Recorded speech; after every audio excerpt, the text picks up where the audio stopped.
বিসমিল্লাহির রহমানির রহিম ওয়া খুয বিয়াদিকা যুগসান ফাযরিব বিহি ওয়ালা তাহনাস ইন্না ওয়াজাদনাহু সাবিরান নি'মাল আবদু ইন্নাহু আওয়াব।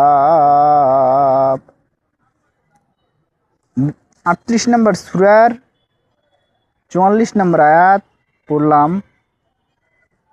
আইয়ুব আলাইহিস সালামের ধারাবাহিক আলোচনা করতেছি। ভিডিও বড় হওয়ার জন্য ছোট ছোট করে ছাড়তেছি। আমি তাহাকে আদেশ করিলাম, এক মুষ্টি তৃণ লও এবং উহা দ্বারা আঘাত করো এবং শপথ ভঙ্গ করিও না। আমি তো তাহাকে পাইলাম ধৈর্যশীল, কত উত্তম বান্দা সে ছিল আমার অভিমুখী। মেলা কথা। 100টা বেত্রাঘাত করবে চাইছিলেন বউকে।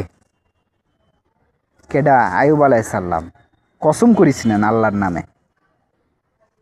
একটা ভুল হয়েছিল, তো যেহেতু কসম করে ফেলছে নবী, সেটা তো একটা রাস্তা বাতলায় দিতে হবে।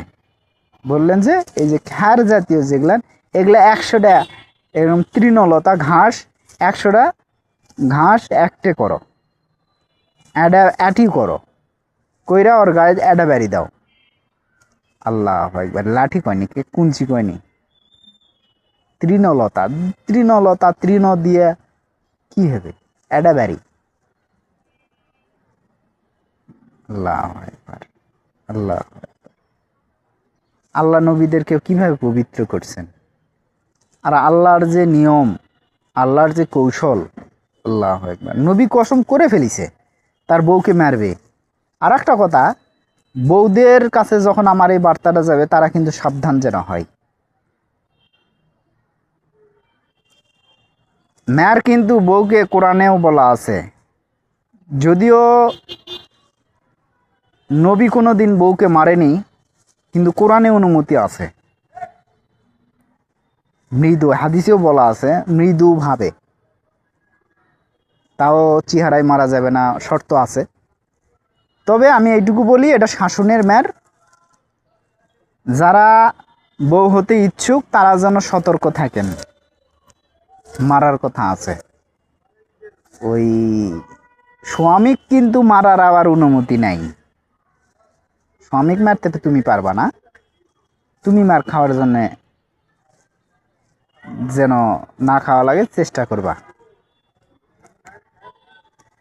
এক মুষ্টি তৃণ লও, তা দ্বারা আঘাত করো এবং শপথ ভঙ্গ করো না। কৌশলে, সুন্দরভাবে, যেটা আল্লাহর সাথে সাংঘর্ষিক নয়, ইসলামের সাথে সাংঘর্ষিক নয়, যেটা আপনার উদ্দেশ্য খারাপ নয়, এই ধরনের কৌশল করে আসবেন। মনে যেন থাকে, এটা আল্লাহর শিক্ষা দেওয়ার পদ্ধতি। আমি তাহাকে পাইলাম ধৈর্যশীল।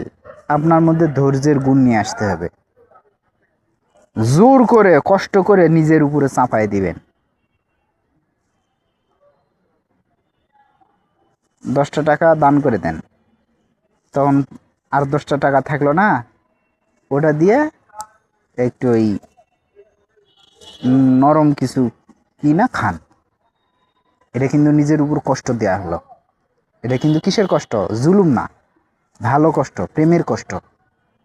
উইও 10টা টাকা, ভিক্ষুকও 10টা টাকা খাইলে, আপনিও খাইলেন। 1 কেজি গাজর নিলেন 10 টাকা দিয়ে, খাইয়া দুপুরে খাওয়াটা শেষ।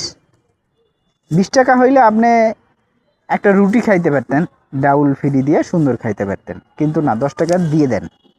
এই ধরনের কষ্টটা নিজের উপর চাপায় নেন, এবং এটা আপনাকে ধৈর্যশীল ইনশাল্লাহ বানাবে। আর আল্লাহ ধৈর্যশীলকে ভালোবাসছেন, ধৈর্যশীল স্বভাবের কথা বলেছেন। আর অধৈর্য লোকের ভালোবাসেছেন কোরআনে কোনো জায়গাত কয়নি। আর বেশিরভাগই তো আমরা ধৈর্যশীল না। আর একটা গুণ বলতেছেন, কত উত্তম বান্দা, নিয়ামাল আব্দু, নিয়ামাত মানে উত্তম, ভালো। আপনি ভালো হওয়ার চেষ্টা করেন, আল্লাহর কাছে ভালো, পরকালের কাছে ভালো, জান্নাতে ভালো, নবীর দৃষ্টিতে ভালো, বইয়ের কাছে ভালো হন, মায়ের কাছে ভালো, বাপের কাছে ভালো, শ্বশুর শাশুড়ির কাছে ভালো হওয়ার চেষ্টা করেন, তাহলে আল্লাহ ভালোবাসবে। ইন্নাহু আওয়াব। আর শেষ গুণ আইয়ুব আলাইহিস সালামের বলিচ্ছেন যে সে হচ্ছে আমার অভিমুখী, আল্লাহ অভিমুখী হন। কোনো জিনিস প্রয়োজন আল্লাহর দিকে অগ্রসর হন, চেষ্টা করেন।